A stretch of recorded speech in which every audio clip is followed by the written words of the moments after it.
Sure. Here's a story based on one stone, one shot, one victory, incorporating David's family, traditions, clothing from the king, culture, and his bravery. One stone, one shot, one victory. In the sun drenched hills of Bethlehem, young David tended his father Jesse's sheep. The youngest of 8 sons, David was often overlooked, more known for his songs and harp than for strength. But David carried within him a fierce faith, born of long days watching the flock and long nights praising God under starry skies. David's family was rooted in deep Hebrew tradition. They lived simply but faithfully.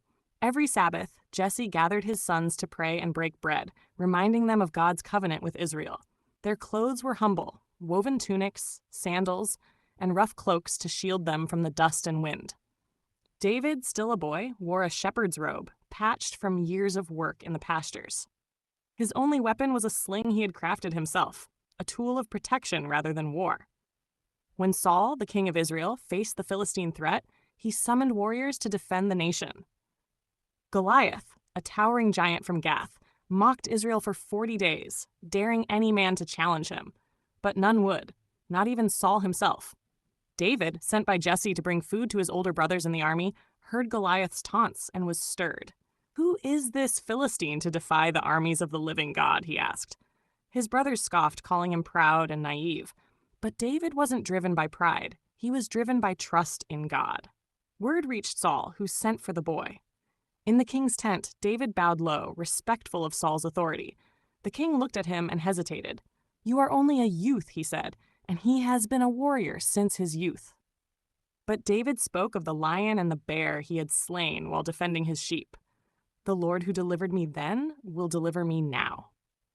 Impressed but cautious, Saul offered David his own armor, a fine bronze coat and heavy helmet. David tried them on, but they weighed him down.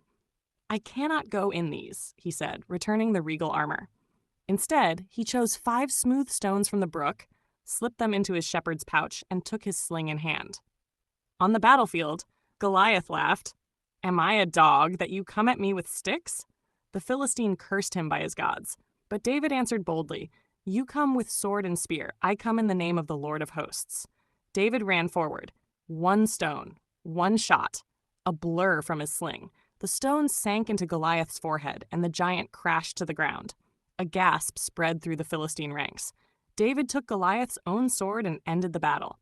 Israel's soldiers surged forward, emboldened by the faith of a boy who had no armor, no sword, only courage, tradition, and unwavering belief.